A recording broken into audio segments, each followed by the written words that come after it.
All right, here we go. The old 4.8. It's never been out of the truck since I've installed it. Only had the transmission out at one point when I rebuilt it.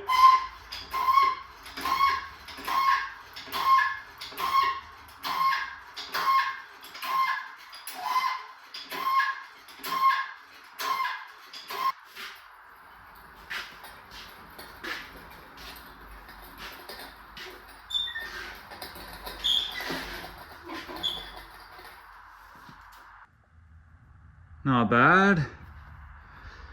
Not bad at all. First things first, gotta start taking some parts off of it to transfer to the LQ4 6-liter. And those parts, I'll let you know what it's gonna be.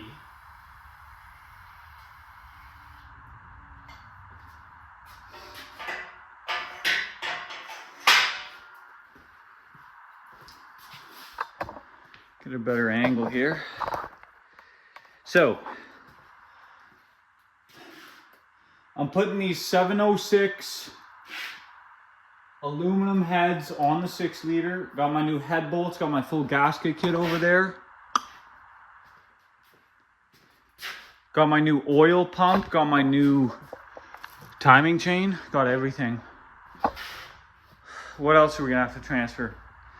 Got to transfer this Summit Racing oil pan so it clears the frame. I got to take these LS swap engine mounts as well. I got to transfer to the other block. The flex plate. Okay, there's a interesting deal with the flex plate here. So the crankshaft flange on the 6-liter protrudes a little more than on the 4.8 and the 5.3 and the other LSs because it was made to pair with a 4L80 transmission, which I'm running a 4L60. That being said, I will have to get this special flex plate spacer machined, ground down, so it will be the right clearance for the 6-liter. So that's going to be the thing that's going to take the longest. I'm going to have to bring it to a machine shop, that part. But for now, I'm just going to be taking off parts and all. Just regular speed. 19 mil 12 point.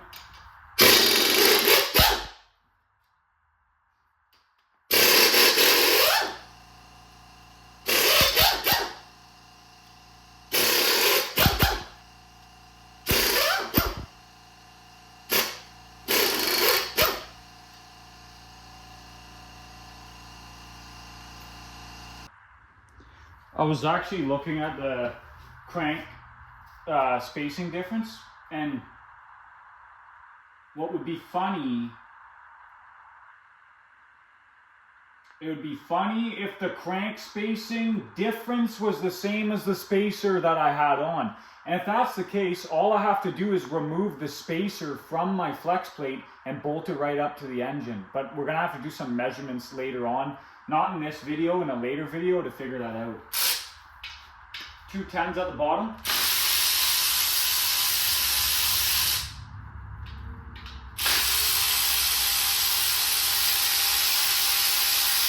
You have to take these 2 10s out to get the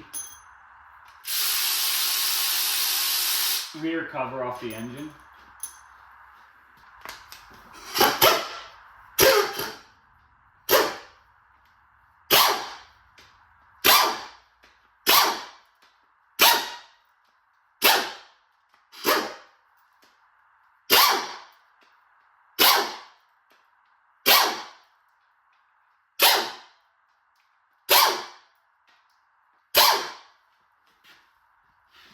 All the rear cover bolts are out.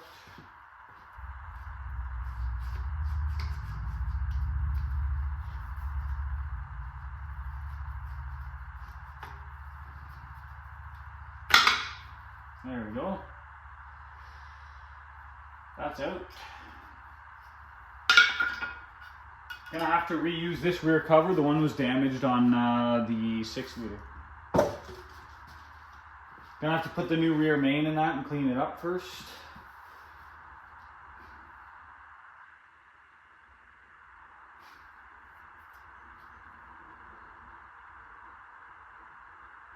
Next thing we do is we're going to take all the oil pan bolts out.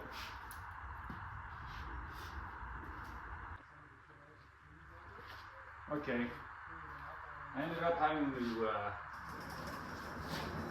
skip over some stuff here. I had someone swing by, they wanted to chat, so pretty much what it is, I took the engine mounts off the side, I took the oil pan, the pickup tube, and the oil, what do you call this again? The baffle, oil baffle.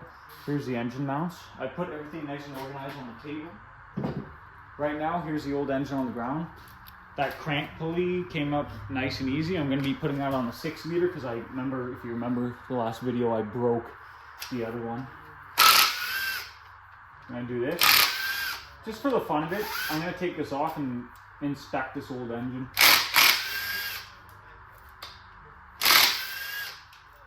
There was some crud in the bottom of the oil pan, but that's pretty normal.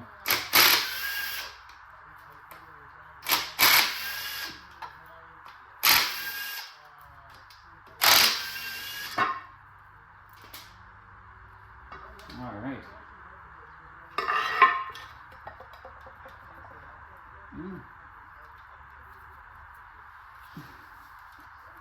Yeah, this chain was pretty loose too, but you probably saw on the table, I mentioned this, I ended up buying a new oil pump and timing chain.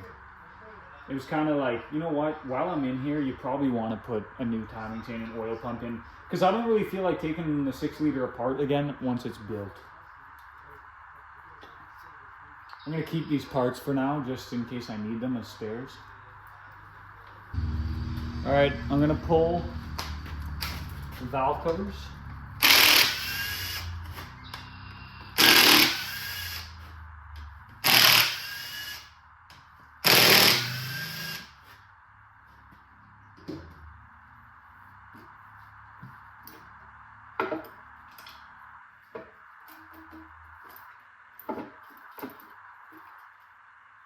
Alright.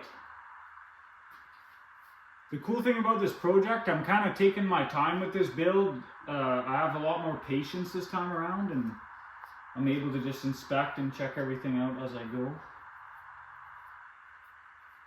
We'll pull these rockers off now.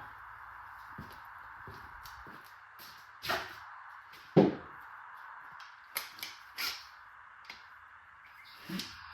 think those are 8mm too.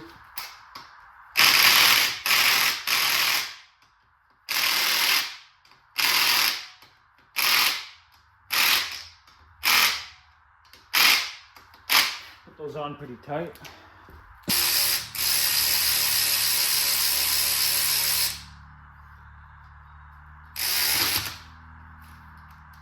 Holy, I think I put these on way too tight when I built it.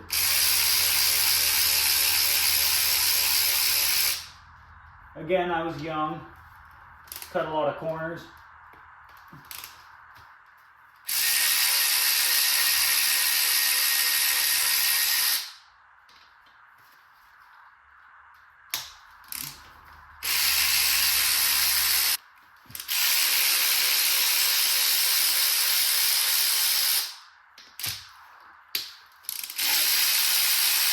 Take this carrier out all in one piece, I think.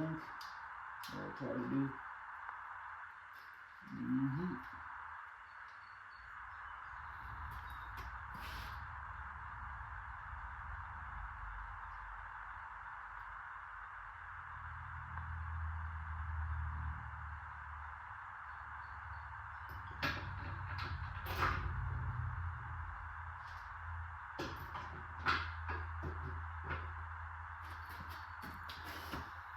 I already knew one of these push rods was worn out because when I built the engine, I already knew that and I just reused it, but it seemed to hold up pretty good. Okay, we got the other side off. Everything's looking decent. This build, yeah, like I said, I don't know if I mentioned this, I'm trying to keep everything organized in place, and it's more enjoyable this way. I'm having a lot more fun. First, I'm going to start with taking those 10mm out of the heads.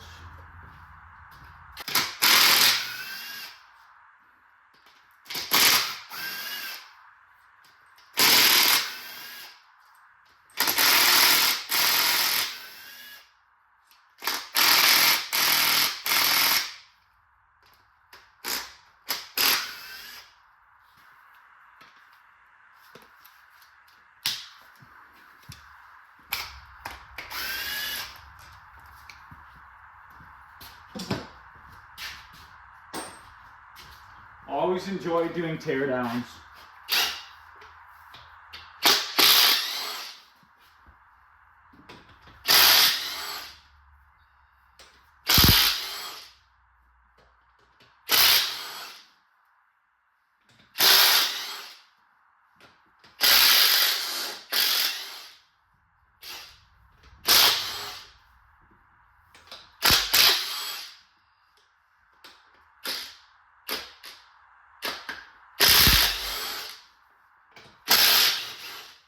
Wow. Here comes the coolant. Those bolts came out super nice, super easy, super nice. Obviously not going to be reusing them. You saw I got my new head bolts. Now I got a bunch of old spare bolts. I got 2 sets of old head bolts. Not that I'll ever use them, but you know, maybe they'll come in handy for something else someday. I'm not sure. Or if I'm in a financial pinch and I really got to do a head gasket, I might just risk it, use some old head bolts. Oh, shit. Oh, man. What a mess. I didn't think that much coolant was going to be stuck up there, but apparently it was. Not a huge deal, but yeah, how about that? Nice light aluminum heads compared to those cast iron ones. They gotta be like, I don't know, half as heavy maybe. Not bad. I'm gonna cut the camera real quick, clean up a little bit.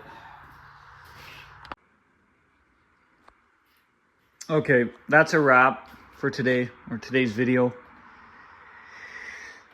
I'm going to be checking on that torque converter input shaft, because last time I did the rebuild, I had to put a new drum in the transmission because the splines were starting to get pretty worn out. And now I'm really hoping those splines aren't shot again, because I don't think this LQ4 will have much mercy on that transmission. Here's the 4.8, got the heads off, big mess of coolant. Heads are still in good shape. I'm going to be doing work to those heads, cleaning them all up, changing the valve springs, changing the seals. This is going to be an ongoing project over the next month probably. Got to clean the oil pan, got to clean the rear cover, put a new rear main in, figure out some crankshaft spacing measurements and all that. But yeah, thanks for tuning in. It's pretty hot out, but I think I worked efficiently, effectively, and maintained, just maintained a positive mindset. And there was a few hiccups today, but everything went fairly well. So take care.